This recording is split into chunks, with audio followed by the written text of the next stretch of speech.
Question number 7. A sum of money becomes rupees 1200 at simple interest in 6 years and rupees 1350 rupees in 9 years.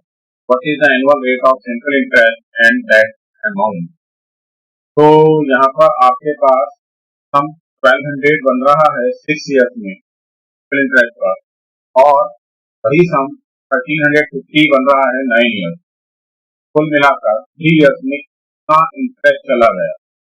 ठीक है, 1200 रुपए के ऊपर और इंटरेस्ट प्लस होगा 3 years का, तभी आपका 1350 होगा. कुल मिलाकर यहाँ हम देखेंगे तो 3 years इंटरेस्ट जो आ रहा है आपका वो कितना आ रहा है? 1350 माइनस 1200, चलिए 100. ठीक है, 1 year इंटरेस्ट कितना आ जाएगा? तो 1 year इंटरेस्ट आपको मिलेगा 150/3 20. ठीक है, अब आपसे पूछ रहा है प्रिंसिपल. प्रिंसिपल के लिए देखिए जो अमाउंट है इसमें 6 year का इंटरेस्ट प्लस हुआ है. हाँ, आपको अमाउंट दिया हुआ है 6 year के लिए, तो इसमें से 6 years का अगर हम इंटरेस्ट माइनस कर देंगे तो क्या मिल जाएगा? प्रिंसिपल मिल जाएगा. प्रिंसिपल बेसिकली 1200 माइनस 3 years का इंटरेस्ट 150 है, 6 year का इंटरेस्ट क्या हो जाएगा? डबल हो जाएगा. 3 years का 150 है, 6 years का 300 हो जाएगा. 300 हो जाएगा. 300 या माइनस करेंगे तो क्या आ जाएगा? 900 आ जाएगा. तो ये आपका आंसर है. ठीक है, फिर आपसे रेट ऑफ इंटरेस्ट भी पूछता है. रेट ऑफ इंटरेस्ट के लिए आपके पास 1 year इंटरेस्ट चाहिए, तो 1 year इंटरेस्ट कितना है? 50 अपॉन प्रिंसिपल क्या है? 900 हमारा क्या है? Principal into 100. ठीक है, तो सॉल्व करेंगे तो 2 0 से 2 0 ये कैंसिल, और ये क्या आ जाएगा? 50/9. तो इसको सॉल्व करेंगे. 9 5 45 और 5/9%. 5 हो 5/9%,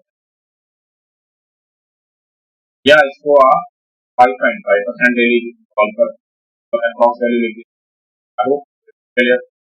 तो इस तरह से आप इस क्वेश्चन को कर सकते हैं, और ये ओरल भी बन जाएगा. इसको लिखकर तो मुझे आपको समझाना था. ओरल भी क्या है, ये पता है कि 6 साल में 1200 इंटरेस्ट का अमाउंट आ रहा है, और 9 साल में 1350 आ रहा है. मतलब 3 साल में 150 रुपए का इंटरेस्ट आया, तो 1 साल में 50 रुपए का आएगा. ठीक है, तो ये 1200 6 ईयर अमाउंट है, जिसमें से 6 ईयर इंटरेस्ट माइनस कर देंगे. 3 ईयर इंटरेस्ट हमारे पास 150 आ रहा है, तो 6 ईयर्स क्या हो जाएगा? 300 हो जाएगा. तो 1200 माइनस 300 900 इंटरेस्ट हो गया. तो रेट निकालना है, तो रेट के लिए 1 year इंटरेस्ट 50, इस जगह प्रिंसिपल के लिए प्रिंसिपल कितना आ रहा है? 900 आ रहा है, और इंटू 100 सॉल्व करेंगे तो 5 and 5/9% आपका रेट ऑफ इंटरेस्ट आ जाएगा. ठीक है, चलिए नेक्स्ट क्वेश्चन की तरफ बढ़ते हैं.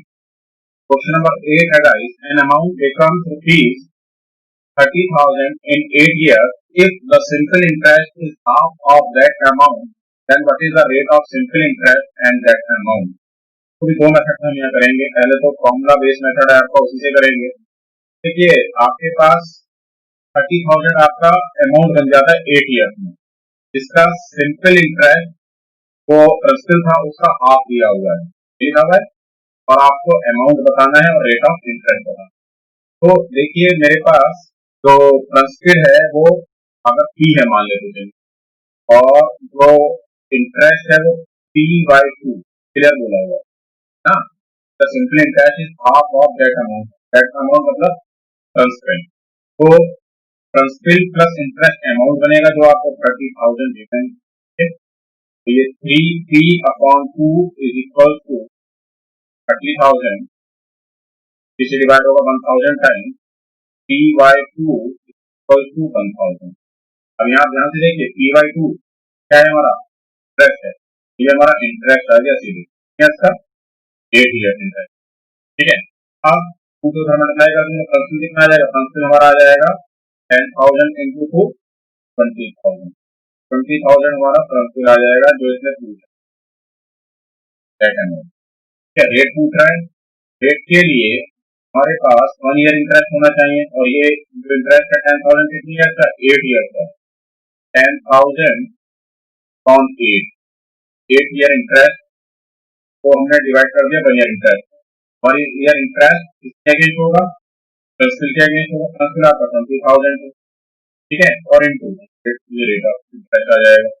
तो इससे ये 2 टाइम्स हो जाएगा 100/16, 100/16 आ जाएगा 96, 4/16 का 1/4%, करीब 6.25% का ऑफ इंटरेस्ट आ। ये परसेंटेज की क्लास अगर आप लोग देखेंगे, मैंने कराई हुई है पूरी कंप्लीट क्लास, तो उसमें हमें सीधे सीधे पता होता है कि 1/60 हमारा 6.25% कैलकुलेशन करनी पड़ती है, ठीक है। मैं 100 से भी मल्टीप्लाई नहीं करता हूँ, तो मैं आपको बता रहा हूँ। इस वीडियो में 1/16 देखते हैं, 1/16 देखकर 6.25% सीधे कर देते हैं, ठीक है। अब सेकंड मेथड क्या हो सकता है, सेकंड मेथड देखते हैं। सेकंड मेथड में देखिए 30,000 8 ईयर्स में आ रहा है। अब यहाँ हम सीधे देखेंगे जो सिंपल इंटरेस्ट है वो हाफ है प्रिंसिपल का, मैंने इसको 1/2 ले लिया। 1/2 का मतलब हुआ ये जो 2 है, ये 2 प्रिंसिपल को रिप्रेजेंट कर रहा है, और ये जो 1 है 1 इंटरेस्ट को रिप्रेजेंट कर रहा है। लेकिन यहाँ एक गलती आप कर सकते हैं कि इसको आप 1 ईयर इंटरेस्ट ले लेंगे, 8 के केस में 1 ईयर इंटरेस्ट लेते हैं, ठीक है, पहले वीडियो में हम बता चुके हैं। लेकिन यहाँ पर ये सीधे सीधे प्रिंसिपल दिया हुआ है और प्रिंसिपल का हाफ दिया हुआ है कंप्लीट इंटरेस्ट, मतलब ये इंटरेस्ट कितने होगा 8 ईयर इंटरेस्ट है, ठीक है, ये गलती है, ठीक। अगर 8 ईयर इंटरेस्ट 1 है, तो अगर मुझे रेट ऑफ इंटरेस्ट निकालना है, रेट ऑफ इंटरेस्ट के लिए मुझे 1 ईयर इंटरेस्ट है, यानी कि 1/8, 1/8 किसके अगेंस्ट आ रहा है, किसके अगेंस्ट है, 2 है, डिवाइड करना होगा 1/16, 1/16 अभी मैंने बताया आपको 6.25% रेट ऑफ इंटरेस्ट आ रहा है, ठीक है। फिर अगर 2 में यानी कि प्रिंसिपल में हम इंटरेस्ट प्लस करेंगे तो क्या आएगा, अमाउंट आएगा। अमाउंट जो ये 3 है, 3 किसको रिप्रेजेंट कर रहा है, अमाउंट को रिप्रेजेंट कर रहा है, ठीक है। और अमाउंट का एक्चुअल वैल्यू कितना दिया हुआ है, 30,000 दिया हुआ है। इसका मतलब यहाँ से मैं मल्टीप्लाई करके निकाल पाऊंगा, तो मैं 30,000 को कंपेयर कराऊंगा के साथ, तो मेरा मल्टीप्लाई फैक्टर कितना आएगा, मल्टीप्लाई फैक्टर आएगा 10,000, ठीक है। 10,000 क्या आ गया आपका मल्टीप्लाई फैक्टर आ गया। अब आपको पूछ रहा है प्रिंसिपल, तो प्रिंसिपल किससे रिलेटेड हो रहा है, रिलेटेड हो रहा है, प्रिंसिपल आ जाएगा 2 into 10,000।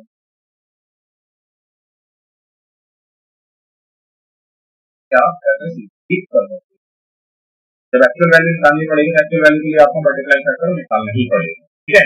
आई होप आप समझ आए, क्योंकि पहली क्लासेस अगर आपने ठीक से देख रखी है तो ये सब मैंने वहां आपको बड़े अच्छे परसेंटेज क्लास में जाएंगे तो बिल्कुल क्लियर हो जाएंगे, ठीक है। नेक्स्ट क्वेश्चन की तरफ बढ़ते हैं। क्वेश्चन नंबर 9 देखिएगा, is the amount in 6 year at a rate of 7.5% per annum is rupees 11,600, what will be the amount in 6 years at 10% per annum on the same sum। तो 6 year में 7.5% rate पर जो आपका amount होता है वो 11,600 होता है, ठीक है। अब आपको 10% रेट पर आपको अपना अमाउंट बताना है, ठीक है। तो चलिए पहले कर लेते हैं, फिर दूसरे मेथड की बात करेंगे। यहाँ पर आप ध्यान से देखिए 7.5% आपका रेट ऑफ इंटरेस्ट, ठीक है, और सपोज प्रिंसिपल फी है, तो P इंटू 7.5/100, पहले फर्स्ट मेथड फॉर्मूला से कर रहे हैं, और 6 ईयर्स के लिए हो रहा है, ठीक है। ये आपका क्या आएगा, इंटरेस्ट आएगा। अब इस इंटरेस्ट में अगर आप P प्लस कर देंगे, ओवरऑल क्या आ जाएगा, अमाउंट आ जाएगा, ये जो दिया हुआ है, ठीक है। तो 7.5 ये इसको हटाइए, 3 टाइम्स आएगा, ये 40 टाइम्स आएगा, तो 18 P/40 एल्सियम लेंगे 40, ये आ जाएगा 8 P/40 इक्वल टू 1600। 58 से ये 2 टाइम्स जाएगा, P इक्वल टू 40 इंटू 8,000, 8,000 का आपका प्रिंसिपल आ जाएगा, ठीक है। अब इस प्रिंसिपल पर 10% रेट पर आपको निकालना है कि नया अमाउंट कितना आएगा। न्यू अमाउंट अगर आपको निकालना है, न्यू अमाउंट के लिए आपका प्रिंसिपल आ चुका है 8,000, रेट ऑफ इंटरेस्ट 10% दिया हुआ है, और 6 ईयर,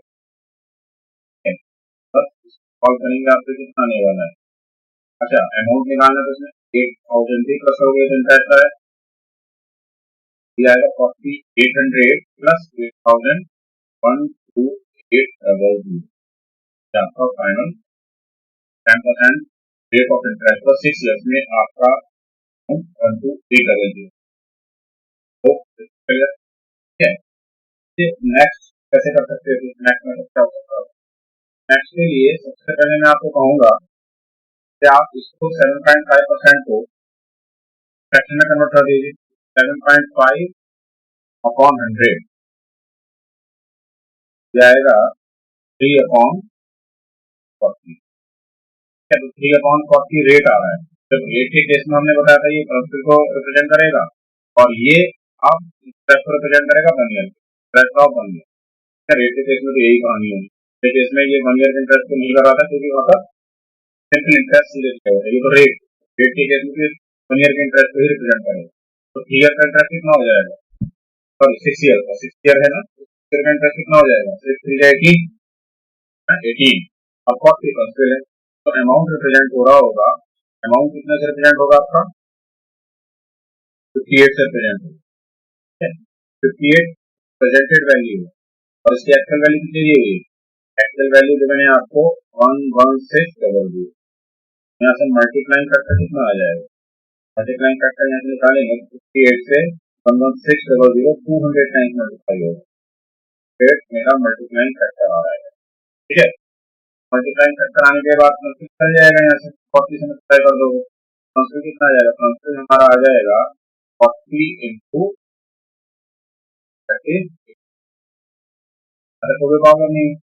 अब नेक्स्ट 10% की बात कर रहा है, 10% का मतलब 1/10 हुआ। ये प्रिंसिपल को रिप्रेजेंट कर रहा है 8,000, तो यहाँ से मल्टीप्लाई फैक्टर 800 आएगा। आपसे अमाउंट कह रहा है 6 ईयर का, 1 ईयर का जो इंटरेस्ट है वो तो 1 ईयर का कितना हो जाएगा 6 हो जाएगा। तो 10 और प्लस 6 तो अमाउंट कितना आ जाएगा, अमाउंट हमारा आ जाएगा 3 टू 800 आएगा 12800। मतलब आंसर आपका सेम आ रहा है, मेथड कर लीजिए। तो यहाँ से देखिए ये ओरल होने वाली थी, बिल्कुल क्या 7.5% तो सिर्फ आपको फ्रैक्शन में कन्वर्ट करना है, दैट इज 3/40। तो 3 प्रिंसिपल है 1 ईयर के लिए, 6 ईयर के लिए हो जाएगा 18, 40 प्लस 18 58 अमाउंट है। तो 11600 को रिप्रेजेंट कर रहा है। 11600 को अगर 58 से डिवाइड करेंगे तो 200 हमारा मल्टीप्लाइंग फैक्टर आ रहा है इसके। तो 200 इंटू 40 प्रिंसिपल को रिप्रेजेंट कर रहा है, तो 8000 हमारा इंटरेस्ट आ गया। आप सीधे भी कर सकते थे कहानी, हाँ फॉर्मूला के थ्रू, लेकिन चलिए 1/10 तो आप 10 रिप्रेजेंट कर रहा है प्रिंसिपल को और एक्चुअल हमारा 8000 आ रहा है, तो मल्टीप्लाई फैक्टर यहाँ से कितना आएगा 800 आएगा। 1 रिप्रेजेंट कर रहा है 1 ईयर इंटरेस्ट को, कितना हो जाएगा 6 हो जाएगा।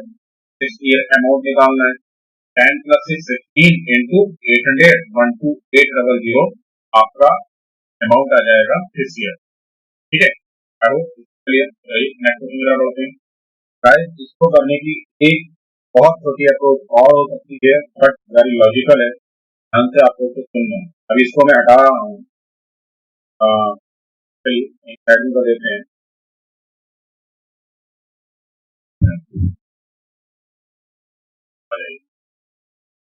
देखिए 3/40 आपका फ्रैक्शन आ रहा है, कोई डाउट नहीं। अब देखिए 7.5% से 10% कितने परसेंट एक्स्ट्रा है, 2.5% एक्स्ट्रा है। ठीक है 2.5%। अब 2.5% जो इंक्रीज होगा आपका एक्स्ट्रा वैल्यू तो किसके अगेंस्ट होगा, प्रिंसिपल के अगेंस्ट होगा। तो प्रिंसिपल यहाँ 40 है, तो 40 का 2.5% आप निकालेंगे तो वो कितना आएगा, तो आई होप आप कर लेंगे। 40 का 2.5% 1 आएगा, 40 का 2.5% कितना आएगा 1 आएगा। मैं करके आपको बता देता हूँ 5 अपॉन 100 इंटू 40 कैलकुलेशन करेंगे या तो ये 1 ईयर है, ये 1 ईयर में इंक्रीज हो रहा है। तो 6 ईयर में कितना हो जाएगा, इंटरेस्ट जो इंटरेस्ट हो जाएगा तो 6 रुपीज हो जाएगा, इंटरेस्ट में कितना हो जाएगा 6 हो जाएगा 1 इंटू 6। लेकिन यहाँ हमने देखा था कि हमारा मल्टीप्लाइंग फैक्टर कितना आ रहा है 200 आ रहा है। ठीक है, जैसे नीचे की जाने की बात ही नहीं कर रहा हूँ, यहाँ से हम आगे करेंगे तो 200 आ रहा है, 200 से मल्टीप्लाई करेंगे तो एक्चुअल कितना इंक्रीज हो रहा है वो आ जाएगा, तो वो आ जाएगा आपका 1200, आपका अमाउंट इंक्रीज हो जाएगा जितना पहला अमाउंट कितना था 11,600, 1200 इंक्रीज हो गया। तो अब नया अमाउंट जो बनेगा आपका टोटल वो आ जाएगा 12,000 बस। तो यहाँ से भी आप इसको कर सकते, वेरी सिंपल, क्या आ जाएगा। ठीक है, तो ये लॉजिकल ज्यादा है, अच्छे से चीजों को आप समझ लेंगे, आपके कॉन्सेप्ट बहुत क्लियर होंगे, तो आप इन मेथड को ही अप्लाई कर सकते हैं अपने सॉल्व करने। ठीक है, question number 10 guys, Tarun has ₹80,000, out of that he leaves ₹20,000 at 5% per annum and ₹25,000 at 10% per annum and the remaining amount at R% per annum of simple interest on loan. He finds that he has earned an annual income of 8% on the total amount in 1 year. What is the value of R? देखिए guys, 8,000 को उसने 3 part में divide किया है। एक part 20,000 का है जिसमें 5% per annum rate of interest है, दूसरा पार्ट 25,000 का है जिसमें 10% per annum rate of interest है, बाकी रिमेनिंग पार्ट जो बचेगा उसका 8% per annum rate of interest है on loan. He finds that he has earned an annual income of 8%. उसको जो कुल मिलाकर ओवरऑल रेट ऑफ इंटरेस्ट मिला है 8% का है on the total amount in 1 year. What is the value of R? R का वैल्यू यहाँ से पूछ रहा है। तो इसको भी दो मेथड से किया जा सकता है, एक तो फॉर्मूला बेस्ड मेथड से और दूसरा एलिगेशन मेथड। तो पहले फॉर्मूला बेस्ड मेथड से करते हैं। ठीक है, तो मेथड बनने फॉर्मूला बेस्ड मेथड हम यूज करेंगे यहाँ पर। तो 20,000 पर 5% रेट ऑफ इंटरेस्ट है, 20,000 पर रेट ऑफ इंटरेस्ट है 5%। 1 ईयर के लिए तो 1 से मल्टीप्लाई कीजिए या मत कीजिए, एक ही बात सही आएगा। प्लस 25,000 के लिए जो रेट ऑफ इंटरेस्ट है वो है 10% और प्लस 8% के लिए जो अमाउंट बचेगा आपका 20,000 प्लस 25,000 दैट इज 45,000, टोटल 80,000 है। 80,000 माइनस 45,000 दैट इज 35,000। ठीक है, और रेट है आर अपॉन 8% रेट है 1 ईयर के लिए। फिर ओवरऑल 80,000 पर जो रेट ऑफ इंटरेस्ट आ रहा है वो आ रहा है 8%। ये कैलकुलेशन आपको करना है। तो एक को 100 नीचे से कॉमन लेकर कैंसिल हो जाएगा, फिर 1000 कॉमन लेकर कैंसिल हो जाएगा और फिर 5 से सारी वैल्यूज कैंसिल है, 5 से 5 कैंसिल हो रहा है, 5 से 2 टाइम्स 10 कैंसिल हो रहा है और 5 से 35 7 टाइम्स कैंसिल हो रहा है, 5 से 80 16 टाइम्स कैंसिल है। कुल मिलाकर ये आपका 20 plus 50 plus 7R equals to 3 into 8 that is 128। तो 50 plus 20 70 हो जाएगा, माइनस हो जाएगा, तो 7R is equal to 58। then R is equal to 58 from 7 that is 7 8 are 56 2 by 7% rate of interest रहा है फाइनल on R%। और जो रेट था वो आपका 8 and 2 by 7% आ रहा। तो देखिए, अगर स्मार्टली हम इस मेथड से भी करते हैं, फॉर्मुला बेस्ड मेथड से भी, तो ये क्वेश्चन में ज्यादा देर नहीं लगेगी कैलकुलेट करने। ठीक है, चलिए दूसरा मेथड मैं आपको यहाँ बताता हूँ। दूसरे मेथड में हम यहाँ यूज करेंगे एलिगेशन। ठीक है, ये एवरेज रेट, एवरेज के थ्रू हम फाइंड आउट करने की कोशिश करेंगे। देखिए पहला जो है 20,000 25,000 एंड 35,000 रिमेनिंग, तो इनका रेशियो कितना आएगा? 1000 से 1000 कैंसिल हो रहा है और 5 से 20 4 टाइम्स कैंसिल हो रहा है। ठीक है, सीधे रेशियो लिखेंगे। 25 5 टाइम्स कैंसिल हो रहा है और 35 7 टाइम्स कैंसिल हो रहा है। तीनों जीरो हमने कॉमन लेकर कैंसिल कर, तो इस रेशियो में जो कांस्टेंट वैल्यू आ रही है। तो 4 के लिए जो रेट ऑफ इंटरेस्ट था वो 5% था, 5 के लिए जो रेट ऑफ इंटरेस्ट है वो 10% है और 7 के लिए जो रेट ऑफ इंटरेस्ट है वो 8%। और ओवरऑल रेट ऑफ इंटरेस्ट जो आपका आया है वो 8% आया है, जिसको मैं एवरेज रेट बोलूंगा, एवरेज रेट है। तो एवरेज रेट से देखेंगे हम यहाँ पर जो वैल्यूज आ रही हैं आपकी, ये कितना लेस आ रहा है, 3% लेस आ रहा है। 10% कितना मोर आ रहा है, 2% मोर पॉजिटिव, ठीक है। और 8% को अभी देखते हैं, ये कितना है, ठीक है। फिर वो आपकी रेस्पेक्टिव प्रिंसिपल वैल्यूज इनको मल्टीप्लाई कर दीजिए, -3 into 4 -12%, 2 into 5 +10%, और यहाँ 7 into समथिंग आने वाला है, 7% into समथिंग यहाँ आएगा, कितना आएगा, देखिए, ठीक है। -12 + 10, ये आपको मिल रहा है -2। गाइस, जब आपके पास एग्जैक्ट एवरेज होता है, इन सबका टोटल कितना आना चाहिए, 0 आना चाहिए, कितना आना चाहिए, 0 आना चाहिए, ठीक है। तो -2 आपको बच रहा है, तो यहाँ पर +2 आना चाहिए। +2 आने के लिए आप 2/7 से मल्टीप्लाई करो, 7 से 7 कैंसिल हो जाएगा, मिल जाएगा, +2 -2 ओवरऑल 0 आ जाएगा। तो ये 2/7 क्या है, पॉजिटिव, तो इतना रेट एवरेज रेट था, उससे 2/7% ये रेट ज्यादा होगा। बेसिकली जो आपका आर का वैल्यू आएगा, आर का वैल्यू 8 और 2/7% आएगा। तो ये आपका एलिवेशन, ठीक है। I hope this is clear. इस तरह से इस अप्रोच के साथ आप इसको इजीली कर पाएंगे, फॉर्मूला की रिक्वायरमेंट आपको नहीं पड़ेगी, ठीक है। तो ये ज्यादा लॉजिकल मेथड है, ये आपका फॉर्मूला बेस्ड मेथड है, ये मैथमेटिकल मेथड है, ये लॉजिकल मेथड, ठीक है। चलिए नेक्स्ट क्वेश्चन की तरफ बढ़ते हैं। Hello guys, question number 11, Shiva lends 1/3 part of his capital at 7% annual simple interest rate, 2/5 part of 10% annual simple interest rate, and the remaining capital at 12% annual simple interest rate. If his total income after 2 years is ₹1430, then how much capital did he have? तो guys, इसको भी हम दो method से करेंगे, ठीक है। चलिए पहले हिंदी में एक्सप्लेन कर देते हैं क्वेश्चन को। शिवा ने अपने धन का 1/3 भाग 7% एनुअल सिंपल इंटरेस्ट रेट साधारण ब्याज पर लगाया, या वार्षिक साधारण ब्याज पर लगाया, 2/5 भाग 10% साधारण ब्याज भाग पर लगाया, तथा बचा हुआ भाग 12% वार्षिक ब्याज दर पर लगाया।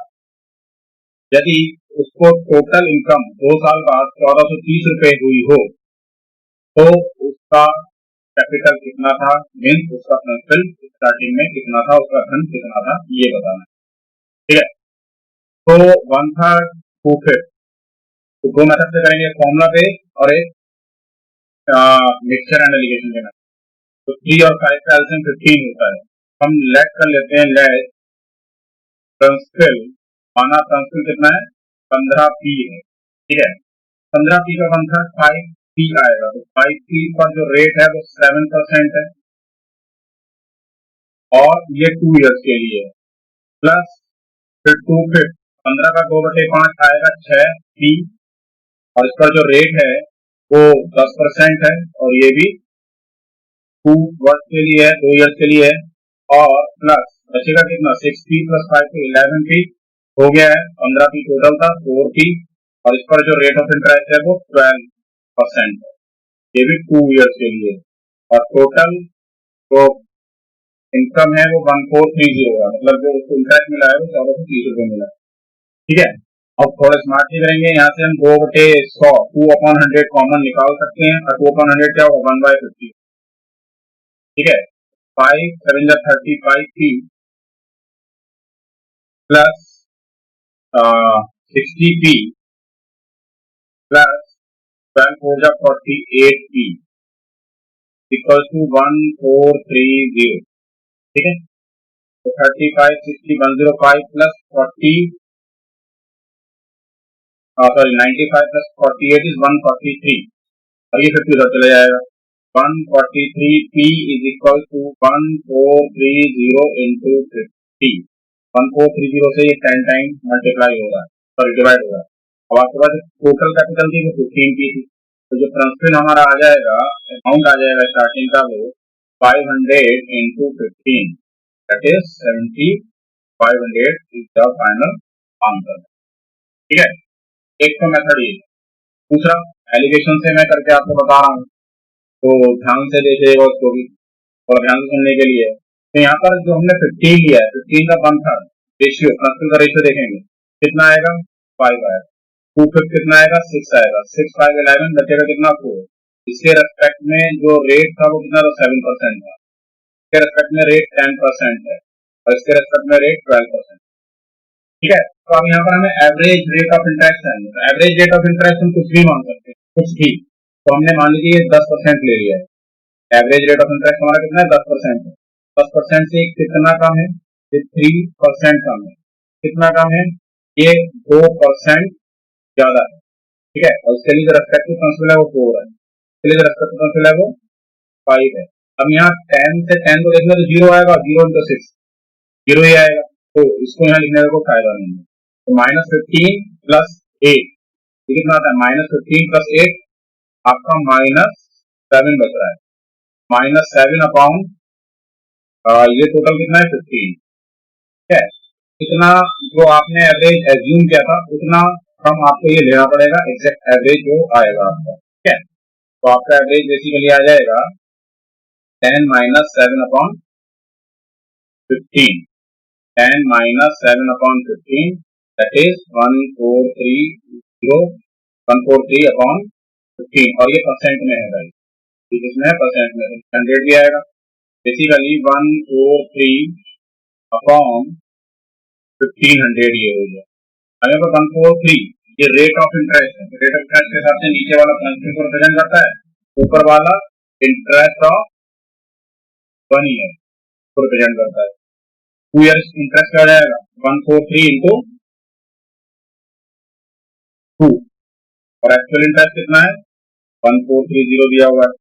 इसको डिवाइड करेंगे तो मल्टीप्लाइंग फैक्टर कितना आएगा, मल्टीप्लाइंग फैक्टर 5 आएगा, कितना आएगा 5, और ये प्रिंसिपल को प्रेजेंट कर रहा है, तो प्रिंसिपल कितना आ जाएगा 15 into 5, 1500 into 5 that is 7500। ठीक है, तो थोड़ा स्मार्ट मेथड है, थोड़ा कैलकुलेशन यहाँ भी ज्यादा है, कम नहीं है। हाँ, लेकिन यहाँ से आप जल्दी कर पाएंगे चीजों को अगर प्रैक्टिस कर लेते हैं। आगे के क्वेश्चन काफी क्वेश्चन ऐसे आएंगे जो यहाँ से बहुत फास्ट हो जाए, क्या एलिगेशन। और ये मेथड भी ठीक है, इसमें भी प्रॉब्लम नहीं है इसमें, लेकिन कैलकुलेशन थोड़ा से तो ज्यादा ही। ठीक है, और ये ओरल भी हो जाएगा अगर आपकी प्रैक्टिस में आ जाता है। ठीक है, चलिए नेक्स्ट क्वेश्चन की तरफ बढ़ते हैं। Question number 12 guys, the first part has been long for 5 years at 8% annual interest rate and the second part for 9 years at 4% annual rate by dividing 19,400 into 2 parts. If the ratio is 3:7 at simple interest on both the parts, then what is the sum of the first part? Guys, यहाँ आपको एक भाग 5 वर्ष के लिए 8% वार्षिक दर पर दिया गया है और दूसरा भाग 9 वर्ष के लिए 4% वार्षिक दर पर दिया गया है। तो आपका टोटल प्रिंसिपल था वो 19,400 19,400 है, जिसको 2 भागों में बांटा गया है। यदि तो साधारण ब्याज आपको प्राप्त हो रहा है, मिल रहा है, अनुपात 3:7 हो, तो आपको फर्स्ट प्रिंसिपल बताना है, फर्स्ट पार्ट का वैल्यू बताना है। ठीक है, तो उसको हम एक ही मेथड से यहाँ करेंगे। सपोज करते हैं कि फर्स्ट पार्ट जो है वो P1 है, उसका रेट ऑफ इंटरेस्ट 8% है 5 ईयर्स में, 8 5 का 40, 100 हम यहाँ लिख नहीं रहे हैं क्योंकि 100 नीचे आएगा तो भी डिवाइड होगा। P2 इज इक्वल टू 4 9 जा 36। अब ये 100 और ये 100 कैंसिल हो और ये रेशियो दिया हुआ है आपको 3/7। ठीक है, 10 से ये डिवाइड हो, 10 से डिवाइड हो रहा है तो 9 टाइम्स ये हो रहा है। बेसिकली P1 अपॉन P2 आपको मिल जाएगा 9 3 जा 27 रेस टू 7। ये रेशियो P1 P2 के बीच में आ गया। P1 रिप्रेजेंट हो रहा है 27 से, P2 रिप्रेजेंट हो रहा है 70। ठीक है, टोटल प्रिंसिपल रिप्रेजेंट होगा इन दोनों का टोटल से 70 + 27 that is 97। 97 represent to total principal is 19400। Then multiplying factor 97 से आप डिवाइड कर देंगे 19400 को, ठीक आएगा 2। ठीक है, और फर्स्ट प्रिंसिपल कितना आएगा, P1 is equal to 27 into 200। ठीक है, 7 into 200 34। ठीक, अगर ये आपका फाइनल आंसर है तो आपसे प्रिंसिपल 2 पार्ट 2 पूछता 70 into 2 सीधे करके, तो ये कितना आएगा 14,000 आएगा। 14,000 और आ जाए। आपका फाइनल आंसर तो ये है, क्योंकि यही पूछा गया है। इस क्वेश्चन को करने के बेस्ट मेथड डिस्कस ही नहीं करूंगा, काफी कंफ्यूज हो जाएंगे आप। ठीक है, चलिए नेक्स्ट क्वेश्चन।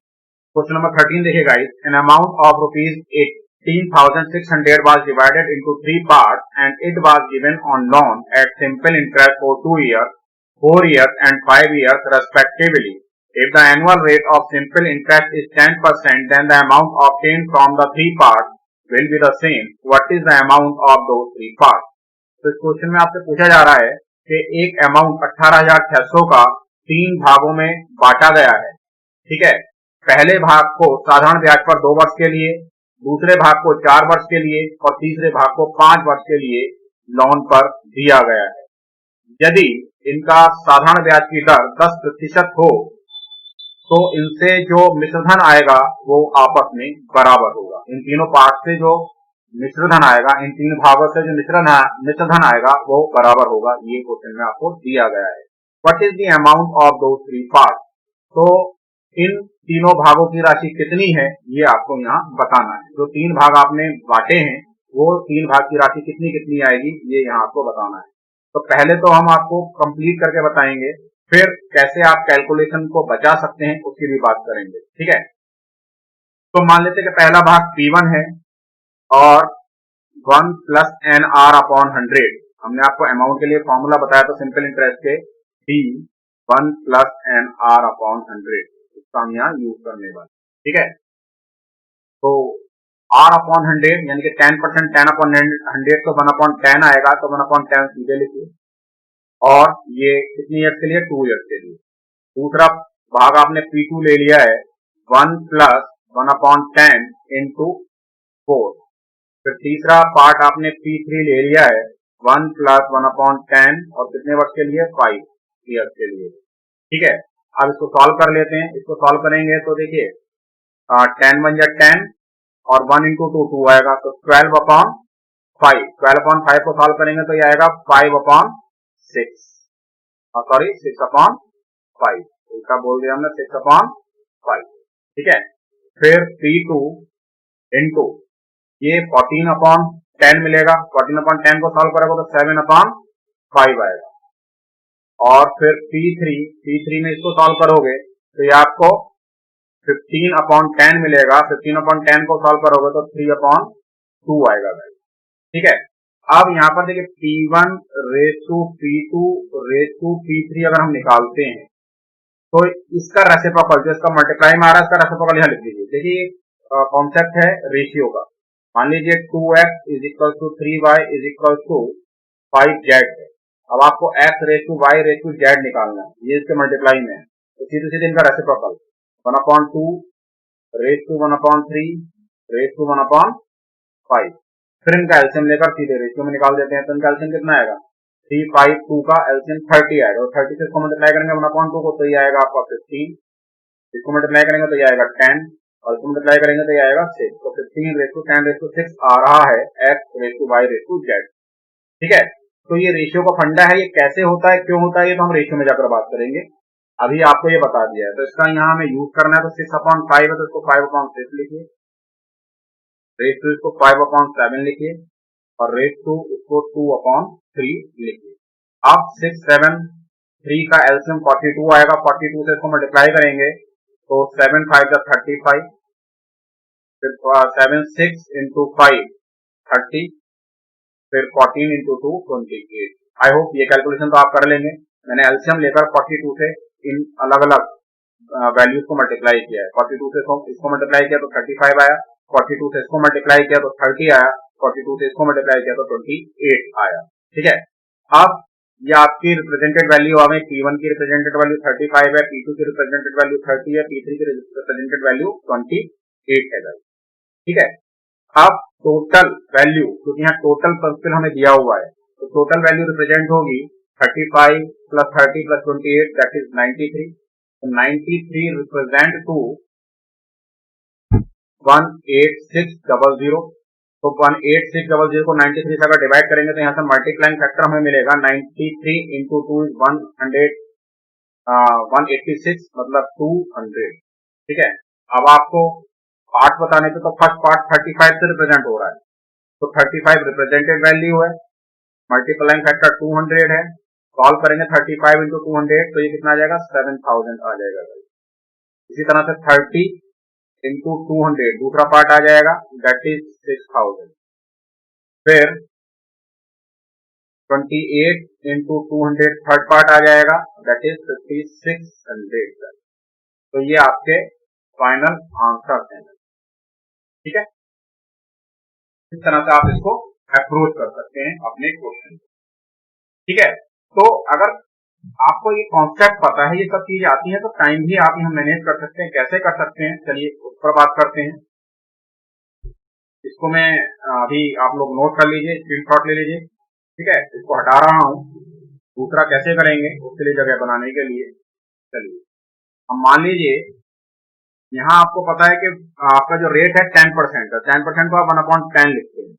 तो यहाँ पर जो 10 है वो इंटरेस्ट को रिप्रेजेंट करता है, और ये जो 1 है ये किसको रिप्रेजेंट करता है, ये मल्टीप्लाइंग सॉरी 1 ईयर के interest, sorry very good, sorry guys, ये प्रिंसिपल को और ये 1 ईयर इंटरेस्ट को रिप्रेजेंट करता है। ये बात हमारी पहले क्वेश्चन में काफी हो चुकी है, ठीक है, कॉन्सेप्ट में भी हमने आपको बताई थी।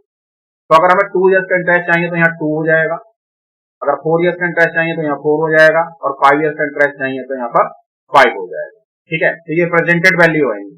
तो हम रिप्रेजेंटेड वैल्यू को मल्टीप्लाइंग फैक्टर से अगर मल्टीप्लाई कर देंगे, सॉरी एक्चुअल वैल्यू से मल्टीप्लाई कर देंगे तो हमें एक्चुअल वैल्यू मिल जाएगी, ठीक है। तो अब यहाँ पर 2 ईयर्स के लिए कितना बन जाएगा गाइस, ये 10 और ये 1 इंटू 2 और अमाउंट चाहिए तो 10 प्लस 2 12/10, तो 12/10 इंटू P1, एक्चुअल वैल्यू से मल्टीप्लाई कर दिया तो एक्चुअल आ गया। एक तरह से हमने P1 को एक्चुअल माना हुआ है। इसी तरह से P2 इंटू 4 ईयर्स के लिए कितना हो जाएगा, 1 इंटू 4 4, तो 10 प्लस 4 14/10। फिर P3 इंटू 5 ईयर्स के लिए 5 इंटू 1 5 और 10 प्लस 5 है ना, क्योंकि प्रिंसिपल में इंटरेस्ट प्लस करोगे तभी अमाउंट आएगा, तो 15/10 गाइस, और ये 10 डिवाइड कर दो आपस में। अब इनके रेशियो निकालने हैं, तो P1 raise to P2 raise to P3, 1/12 raise to 1/14 raise to 1/15, ठीक है। अब इनका एलसीएम आपको चाहिए तो इनका एलसीएम 210 आएगा गाइस, 210, ठीक है। चलिए 210 से इसको मल्टीप्लाई करोगे तो 210 से डिवाइड करोगे इसको तो कितना जाएगा, देखो 12 से जाएगा ये 1 टाइम, 12 बन जाए 12, बचेगा कितना यहाँ पर, यहाँ आपका बचता है 9 0। अच्छा तो 12 से डिवाइड नहीं हो रहा, इसका डबल कर दो 420, एलसीएम कितना आ जाएगा 420 आ जाएगा। तो 12 से डिवाइड करोगे तो 12 3 जा 36, 6 बचेगा 12 5, फिर 14 से डिवाइड करोगे 14 3 जा 42 30, फिर 15 से डिवाइड करोगे तो 15 2 जा 30 और 15 8 जा 120, तो 35 30 एंड 28, तो टोटल वैल्यू 93। अब 93 रिप्रेजेंटेड वैल्यू है, actual value 18600, multiplying factor 200, 200 into 35 7000, 200 into 30 6000 और 200 इंटू 28 इज 5600, ठीक है। तो ये तो डिपेंड करेगा कि आपने प्रैक्टिस कितनी की हुई है और किस तरह से आप कैलकुलेशन को यहाँ कर रहे हैं, कितना फास्ट कैलकुलेशन कर रहे हैं, उतना टाइम आप यहाँ बचा पाएंगे, ठीक है। तो फर्स्ट जो अप्रोच हमने बताई थी उसी को यहाँ शॉर्ट करके हमने बताया है 1/10 का, ये जो कॉन्सेप्ट बताया था इसका यूज करते हुए, ठीक है। I hope this is clear. चलिए नेक्स्ट क्वेश्चन की तरफ बढ़ते हैं। तो 14 है, Sanjeev lent some money to a person at the rate of 5% per annum, and after 6 months he gave the same amount as loan to another person at the rate of 6% per annum. He received amount of rupees 4600 from each after a certain time. How much money does he give as debt to both the individuals? ठीक है, तो चलिए normal method से तो आप लोग कर लेंगे, मुझे लगता है। करना क्या है नॉर्मल मेथड में, मान लेते प्रिंसिपल P है और ये 5% रेट पर दिया गया है, वही प्रिंसिपल आफ्टर 6 मंथ 6% रेट पर दिया गया है। ठीक है, चलिए नॉर्मली बता देता हूँ, फिर शॉर्टकट मेथड भी साथ में बताऊंगा। आपको पूरा वीडियो देखना है जिससे सारी चीज आपको समझ में आए। ठीक है, तो मान लेते प्रिंसिपल P है। ठीक है, अब अमाउंट 4600 आ रहा है, तो 1 प्लस मान लेते T वर्ष के लिए ये दिया गया है, तो T वर्ष का मतलब रेट था 5%, तो 5% 1/20 आएगा गाइस, 1/20। ठीक है, और T वर्ष के लिए ये दिया गया है। ठीक, ये अमाउंट 4600 के इक्वल आ रहा है। इसी तरह से T अमाउंट 1 प्लस, यहाँ देखेंगे 6% को सॉल्व करेंगे तो 2/50 आएगा गाइस, सॉरी 3/50 आएगा। और ये जो दिया गया है ये T minus half after 6 month मतलब आधा वर्ष कम के लिए दिया गया है, और ये भी 4600 आ रहा है गाइस।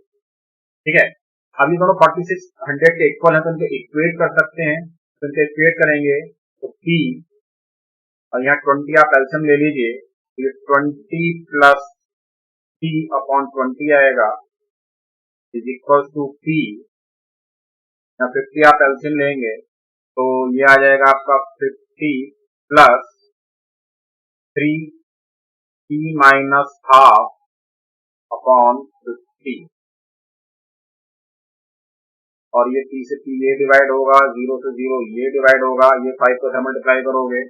ठीक है, और 2 को इधर मल्टीप्लाई करोगे, तो 5 को इधर मल्टीप्लाई करोगे तो आएगा 100 plus T is equal to 2 को इधर मल्टीप्लाई करोगे तो ये भी 100 हो जाएगा, 100 प्लस 2 को इधर मल्टीप्लाई करोगे तो ये कितना हो जाएगा, 6 हो जाएगा गाइस। तो 6T और माइनस 6 इंटू हाफ 3 आ जाएगा गाइस। 100 से ये 5T भी आएगा गाइस, सॉरी 5 से मल्टीप्लाई के सामने 100 से ये 100 कैंसिल हो जाएगा। अब ये 6T में से 5T माइनस हो जाएगा और ये 3 उधर जाकर प्लस हो जाएगा, तो T इज इक्वल टू 3 आ जाएगा। T इज इक्वल टू कितना आ जाएगा guys, T is equal to 3 year.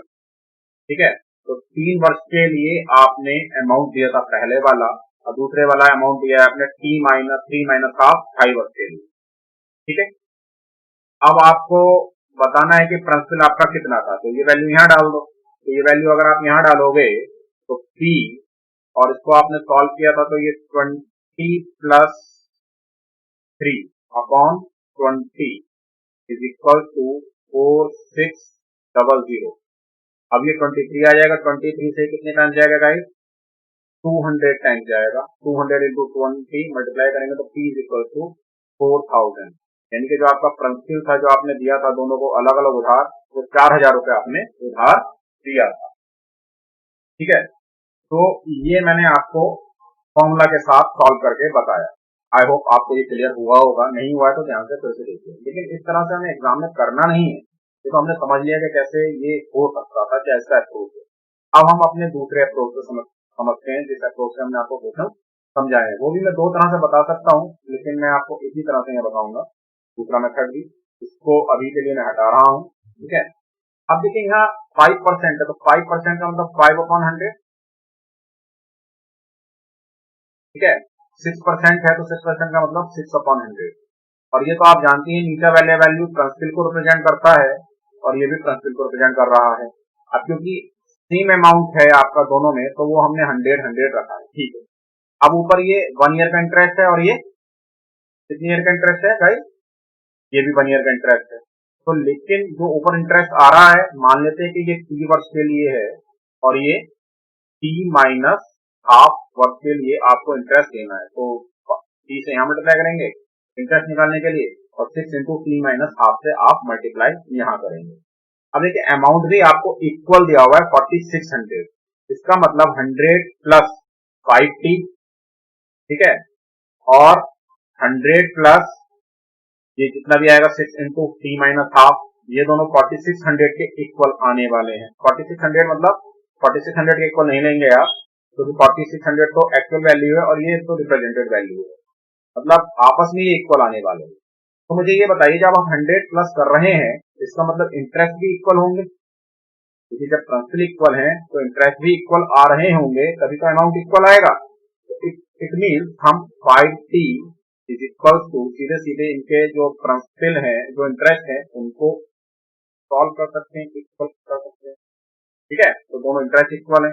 अब इस 6 को अंदर मल्टीप्लाई कर दो तो 5t is equal to 6t minus 3 आ जाएगा और ये 5t इधर आकर माइनस हो जाएगा तो t is equal to 3 years आपका टाइम आ जाएगा। ठीक है, अब 3 ईयर टाइम आने के बाद यहाँ पर जो हमारा इंटरेस्ट आएगा 5 इंटू 3 15 आएगा। अब प्रिंसिपल कितना है हमारा 100 है।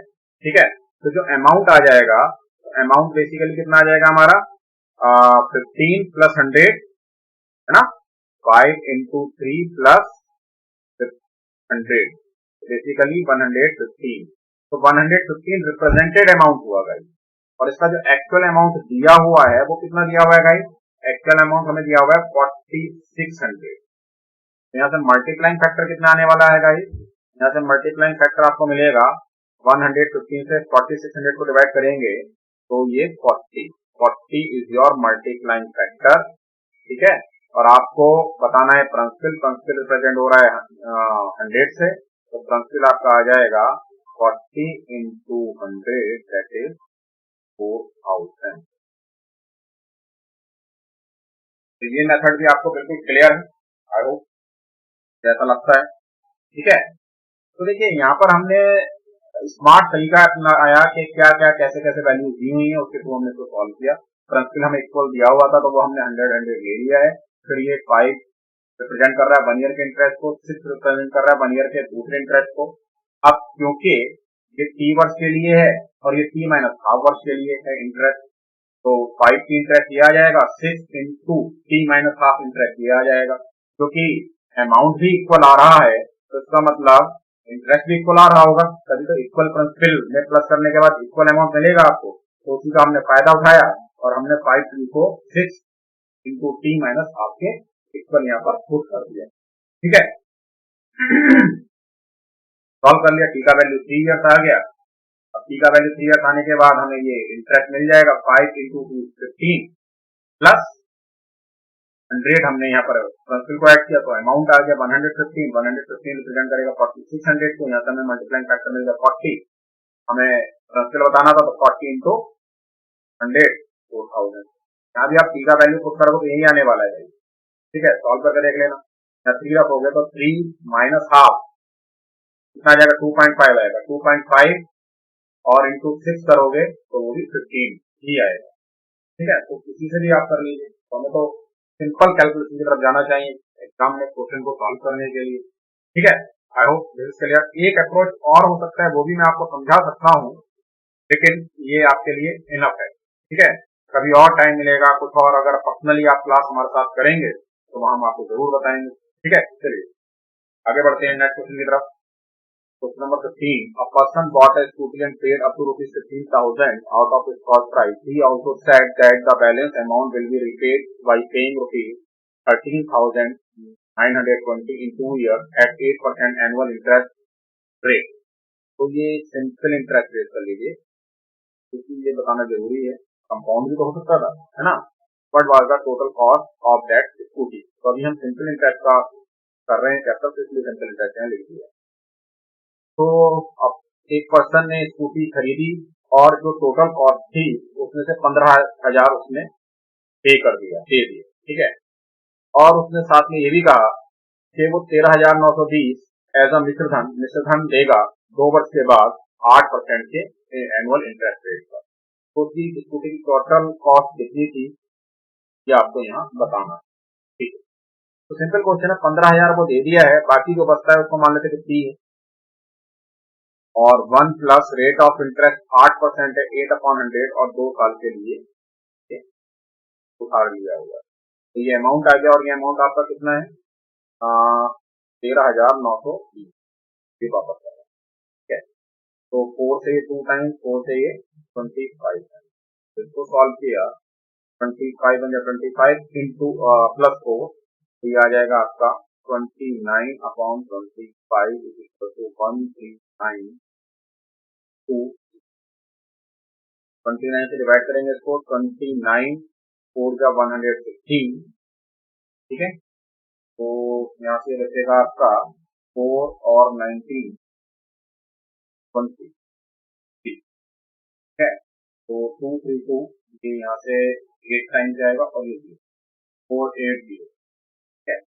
P is equal to 25 into 480, multiply करोगे तो 12,000 आएगा। ये 480 इंटू 25 ये आएगा 12,000, ठीक है। कैलकुलेशन का आप लोग कर लेंगे। अब टोटल अमाउंट पूछ रहा था स्कूटी का, ठीक है। तो टोटल कॉस्ट यहाँ आ जाएगी 3,000 जो उसने पहले पे किया था प्लस 12,000 जो आगे के लिए बैलेंस बचा हुआ था, जिस पर उसने इंटरेस्ट देने के बाद 13,920, 27,000 इसकी टोटल कॉस्ट दी गई तो पे कर, ठीक है। I hope clear. अब आप कहेंगे सर इसको अपने मेथड से कैसे करेंगे, तो अपने मेथड से तो सिंपल है। 8% आप सॉल्व करेंगे तो ये 2/25 आएगा ऐसा, है ना। 2/25। अब ये जो 2 है ये 1 ईयर के इंटरेस्ट को रिप्रेजेंट कर रहा है, तो 2 ईयर का इंटरेस्ट हो जाएगा 4, है ना। तो 4 25 आपका फर्स्ट ईयर है, तो 29, 25 प्लस 4 29 रिप्रेजेंट करेगा किसको, अमाउंट को। तो इसका जो एक्चुअल अमाउंट है वो है आपका यहाँ पर 1392, 29 से 13,920 को डिवाइड करेंगे तो ये 480 आपका मल्टीप्लाइंग फैक्टर आ रहा है, ठीक है। अब आपका फर्स्ट बिल कितना आएगा, फर्स्ट बिल बचा हुआ था वो आएगा 25 इंटू 480 दैट इज 12,000 और टोटल कॉस्ट आपकी आ जाएगी यहाँ से 3,000 प्लस 12,000 इज 27,000, ठीक है। तो यहाँ से आप थोड़ा फास्ट कर पाएंगे अगर ये अप्रोच आपको ठीक चाहती है, और यहाँ से कर ही सकते हैं। दोनों मेथड मैंने आपको डिस्कस कर दिए, लेकिन आप लॉजिकल व्यू पर जाइए तो ज्यादा अच्छा होगा आपके सामने पॉइंट ऑफ व्यू, ठीक है। चलिए आगे की तरफ बढ़ने से पहले इतने क्वेश्चन हमने आपको 15 क्वेश्चन करा दिए हैं। अब आप कोई एक्स्ट्रा बुक लीजिए मार्केट से और सिंपल इंटरेस्टेड क्वेश्चन की प्रैक्टिस इस अप्रोच के साथ कीजिए जो अप्रोच हमने आपको यहाँ बताई है। बाकी आगे के और जो क्वेश्चन होंगे वो हमारे पेड कोर्स में आपको मिलेंगे, इसलिए आपको फी पे करनी होगी। आगे के जो और अच्छे लेवल के क्वेश्चन हैं उनको देखने के लिए उनकी अप्रोचेस को समझने के लिए, ठीक है। चलिए हम खत्म करते हैं सिंपल इंटरेस्ट से अपने इस कोर्स को। Thank you very much. चलिए नेक्स्ट कोर्स में कंपाउंड इंटरेस्ट है, बाकी और जो है वो हम प्राइवेट में डालेंगे। प्राइवेट का मतलब ये है कि उसके लिए आपको कुछ फी पे करनी होगी, फिर वो आपके ईमेल एड्रेस पर जो भी बच्चे फी पे करेंगे वो हमें अपना ईमेल प्रोवाइड कराएंगे, उनके ईमेल एड्रेस पर हम उनके लिंक को शेयर कर देंगे कि वो उसको देख पाएंगे, ठीक है। चलिए thank you very much guys.